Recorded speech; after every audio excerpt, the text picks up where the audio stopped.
I just have to come right out and say this. I don't want to do yet another review of a little two-way stand mount speaker. I've been there. I've done that too many times in my long career as a reviewer. And I don't know. I've done it too many times. But luckily, this time out of the gate, with the BUCHARDT P300 two-way stand mount speaker, I got plenty to talk about. I got plenty to keep you interested and me interested in the story of this speaker, and the sound of the speaker, and the construction of the speaker. There's a lot to talk about. So yeah, this is going to be good. Speaking of good, yeah, there will be an Audiophiliac viewer system of the day.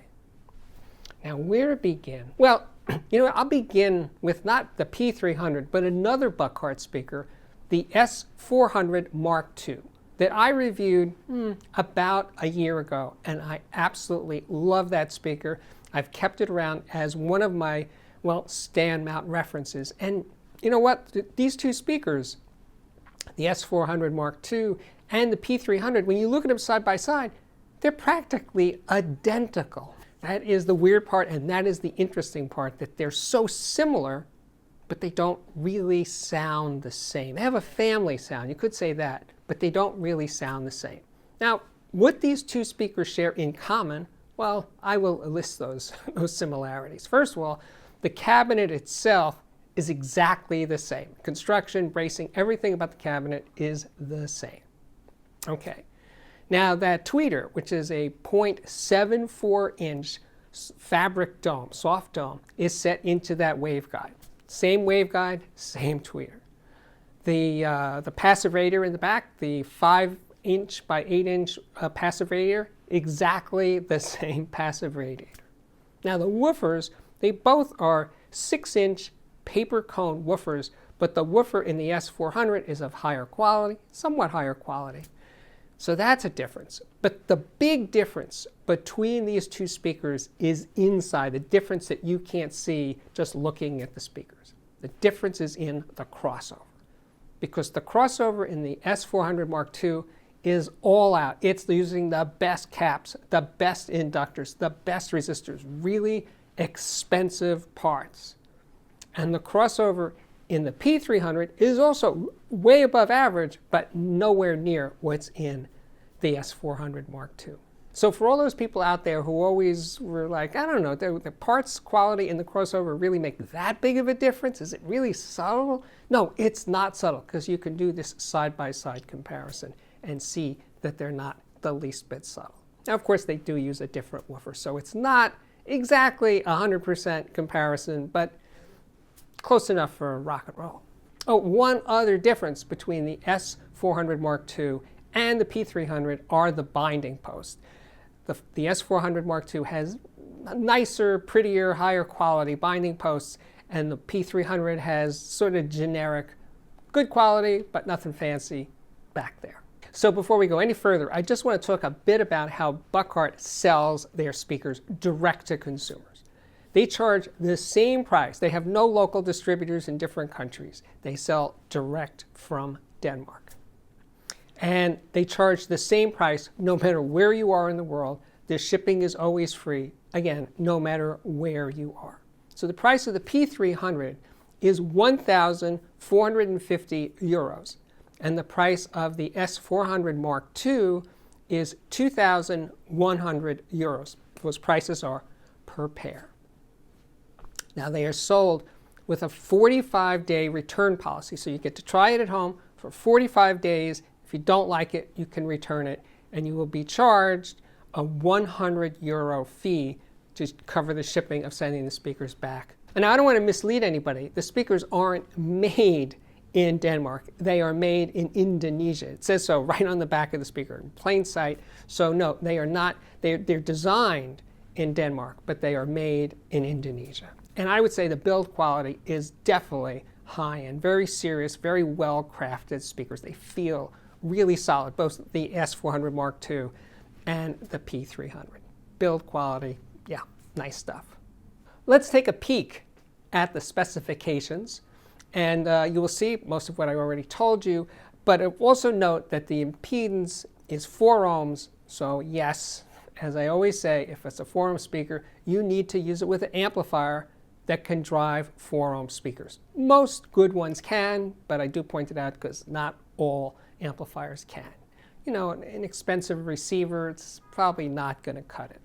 So over the course of this review, I used 3 different amplifiers: the Emotiva TA2 integrated amplifier, the Schiit Vidar 2, which is a stereo power amplifier, and at the higher end, the NAD M23 stereo power amplifier. So good, better, best.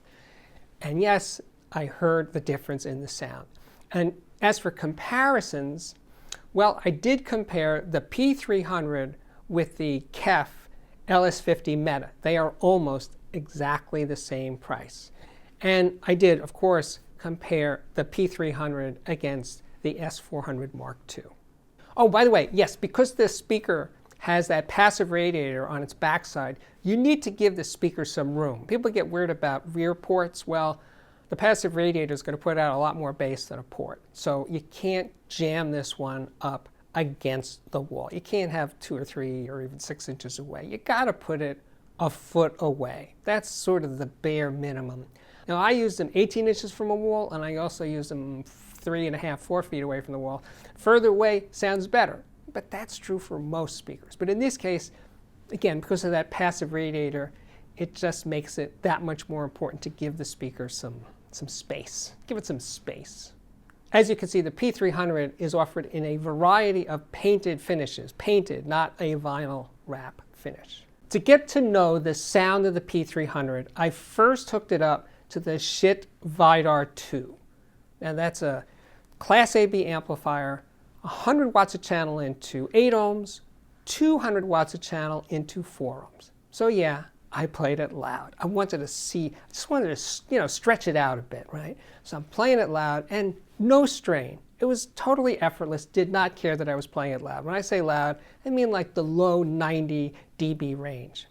The bass, now that's the thing that jumped out right away. Well, similar to what I was experiencing a year ago with the S400 Mark II. Both of these speakers can produce a surprising amount of bass for a small stand-mount speaker with a 6-inch woofer, thanks to the passive radiator. So yeah, the speaker makes some bottom end. But the next thing you notice is just the tonality of the speaker is on the warm, full side. Not flabby, not soft, but definitely has some heft to it. Mid-range sounds very natural. Treble is clear, but totally, let's say, non-fatiguing. And last of these early impressions were how it images. It just presents a wall of sound. Moving forward in the review, I hooked up the NAD M23 Class D amplifier, 200 watts a channel into 8 ohms, 400 watts a channel into 4 ohms. So yeah, plenty of power. But the music that I played first with the NAD was this Alan Toussaint record, The Bright Mississippi, which is an absolutely stunning recording done in, I think, 2008.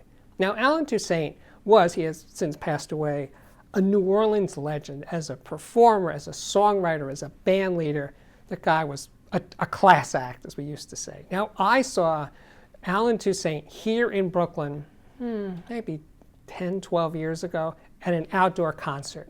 And I was knocked out by the way he connected to his audience, how he engaged his audience with his music, with his vocals, with his piano playing, and even just talking to us. He just made it feel, the concert was about 5,000 people, he made it feel intimate, like he was talking to each of us individually. It was that real and so perfect, just a great, great evening. And listening to this recording, The Bright Mississippi, I had that feel. That feeling came rushing back to me because it's such a beautiful recording. Great tonality, really, really good piano sound. And his way with rhythms, he just has this shuffling. It's jazz, it's R&B, it's very New Orleans sound, and it just moves a certain way. It just has this grace to the rhythms. And there it was coming out of the P300s. So yeah, I was a happy camper, not a typical little two-way stand mount sound. No way, no how. This speaker is taking the music and just, as I said earlier, it's just releasing it into the room. The next recording was one of my favorite jazz albums of all time. And it's not one that a lot of people point to, but I think it's incredible. It's Dave Brubeck live at Carnegie Hall, 1963. It's 60 years old. It sounds way better than most live recordings done now. It has life, it has dynamics. And again, this is a jazz group, jazz quartet. And the sound of the drums had such incredible dynamic presence and freedom. And the cymbals, the splash of the cymbals was just extraordinary. And Dave Brubeck's piano, the way he just, he used these unusual time signatures in his music. And they add this, I don't know, the way you feel the music, the way the rhythm as a non-musician, it feels special. Because it is. It wasn't at all typical. Key word for today's review, right? And I'm just feeling those rhythms over this speaker. And I'm playing this one loud because the dynamics of the drums especially, and also Paul Desmond's sax, just had that presence. It was that right there-ness that I just crave. This speaker can do it. Not typical. Oh, I wanted to do something really different in this review, and that is use these speakers, the P300, in a, let's call it a home theater context, that is home theater 2.0, just a pair of stereo speakers, no subwoofer, no center channel speaker, no surround speakers, just stereo sound for my TV. And I'm watching movies with music in them, like Across the Universe, the Beatles, I guess, tribute film. And there's that part where they're doing Let It Be, and there's this gospel choir. And those voices just reach to the heavens. They really do. And the way the speaker let them do that and just fill the room and come forward of the plane of the speakers themselves. Now they were, as I said, they were flanking the TV. They were about 18 inches from the wall behind them. And they just, yes, filled this space. And that particular track, that's my favorite track from Across the Universe, Let It Be. And it's goosebump territory. It truly is. And the other film I used was the Steven Spielberg version of West Side Story from a couple of years ago. Now, I love the original cast recording from 1957. Great recording. But the thing that the Spielberg one has is vastly greater dynamics and just that music, its rhythms, its sounds of the city, that incredible Bernstein score. Now, again, with this one, in the city scenes, which I don't think any of it was shot in New York City, but they just come out of the speaker and inhabit the room, the sounds of traffic and people talking and noise. City noises, it's just so perfectly. It's just there. It's quiet, it's ambient even, and it's just incredible that these two speakers can do that. I don't need a center channel speaker. Dialogue was locked to the center, no problem. And as for the lack of surround speakers, I didn't care. The sound was very three-dimensional all on its own. And no, I did not feel an urge to use a subwoofer, though I could, because I was using the Emotiva TA2 integrated amplifier for this part of the test, and it does have a subwoofer output. So I could have used the sub, but I felt no need to add a sub. When I got around to doing this comparison between the P300 and the S400 Mk II, I was using the NAD M23 power amplifier, because that amp is so darn transparent and clear. And it sounded that way, definitely, over the P300. But switching over to the S400 Mk II, it really was a big jump up, not subtle, in that clarity, in that immediacy that I was getting was definitely worth the difference in price. Now, I will say, in favor of the P300, is that it has this weight to it, this warmth, that I really, really like, that the S400 Mk II isn't as warm and full sounding. So I actually could imagine that some buyers might actually prefer the P300 over the S400 Mk II. It is, as always, a matter of taste. But the S400 Mk II just wins in terms of, let's say, getting out of the way and letting the music come through without editorializing. It's just that much better in that way. But I really do like, let's say, the added warmth and fullness of the P300. Listening to the P300 back on the Schiit Vidar 2 to less than wonderful recordings like Amy Winehouse's Back to Black album, which the music is phenomenal. Her voice is just, wow, what an amazing singer. But it's not a good sounding recording. It's compressed, it's hard, it's bright, it's grainy, it's a lot of bad stuff. Especially the drums, the compression on the drums is just monstrous how squished they sound. And yeah, the P300 let it all come through. It didn't try to make it any prettier. Now I will say I did enjoy the music and I wasn't grimacing, not too much. But yeah, if you play a lot of really nasty recordings, the P300 is going to let you hear the nastiness. The last comparison was the P300 versus the KEF LS50 Meta, and the amplifier was the Schiit Vidar 2. And the music was this album by Frank Black. It's called Honeycomb. Now, Frank Black was in the Pixies, a band that I just loved. I love the Pixies so much. I saw them once, and it was an extraordinary, I just was so moved by that concert. I had such a good time.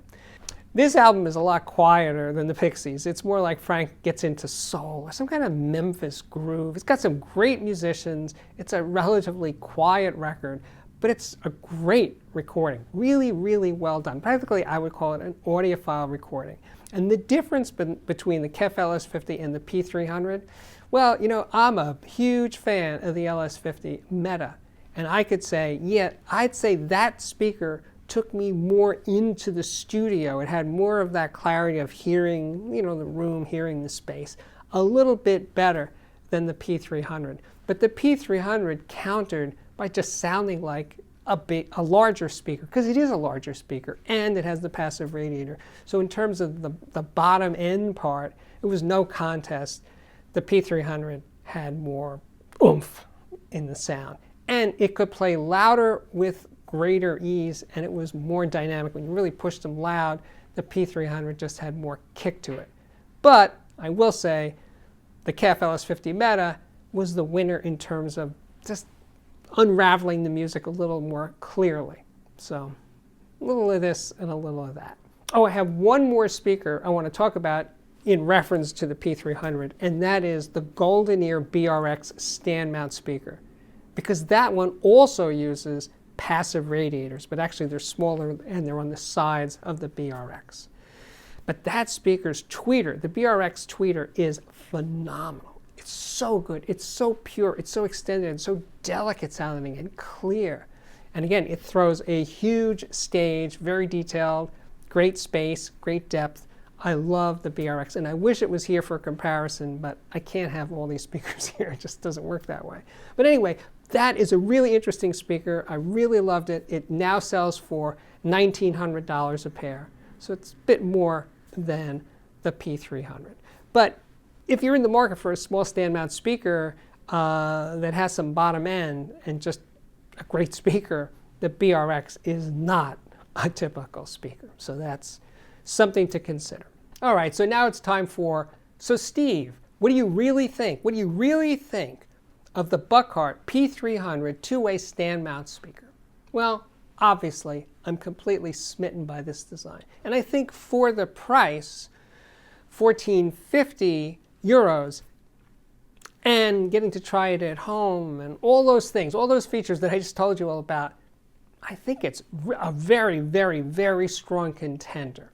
Now you got to give it the space, you got to have an amp that's happy driving 4 ohm loads, but it plays a wide variety of genres really well. Rock music, acoustic music, jazz. It's got the bottom end to do EDM even. Oh, and I should have mentioned this earlier, but if you want to do actual 5-channel home theater, left, center, right, and surrounds, you can buy P300s singly, as in one speaker, and in pairs. So you can have an odd number of speakers for 5-channel home theater.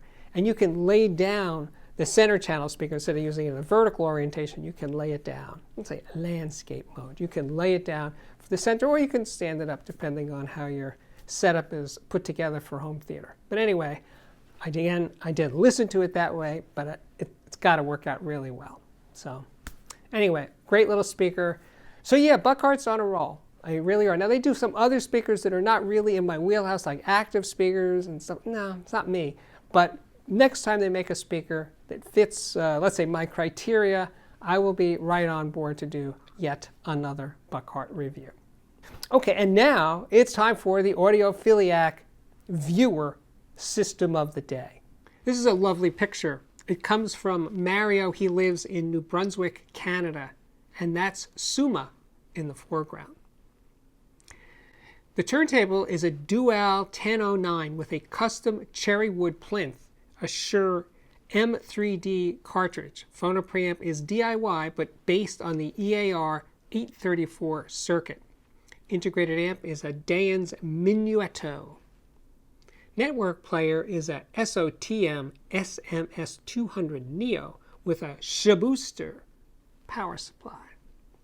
The DAC, the non-oversampling DAC, is by MHDT Lab Havana.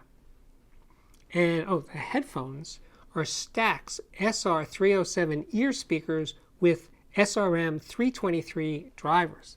And the speakers are 100% classic. Those are Dynaco A25. Nice going. Thanks. All right, we are back. My name is Steve Guttenberg. It's true, and I am the Audiophiliac. I am Mr. Audiophiliac, except no substitutes. This is the real deal. There's an imposter out there pretending to be me. No, this is it. You're looking at the real Steve Guttenberg.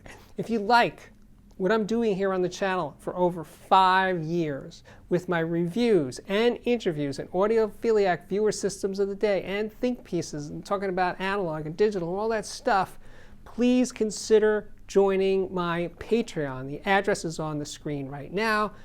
Patreon accepts payment in dollars, pounds, and euros. You can join for a couple of bucks a month, up to 50 or 100 a month, and in the top 2 tiers, you and I can have a conversation at the beginning of each month. So, and I gotta say, and I've said it many times, I enjoy these conversations so much. I learn so much talking to you people. It's fantastic. I love my job. And speaking of loving, if you like any of my videos, please hit the like button. That's really important to the algorithm and me. And if you have yet to join, subscribe to this channel, please do. This year, 2023, looks like we're going to hit 250,000 subscribers. Not for a while, probably near the end of this year, but it's going to happen. I really feel it, so it's going to be a good year. Anyway, as always, thank you so much for watching, and I really do hope to see you back here again very, very soon. Bye-bye.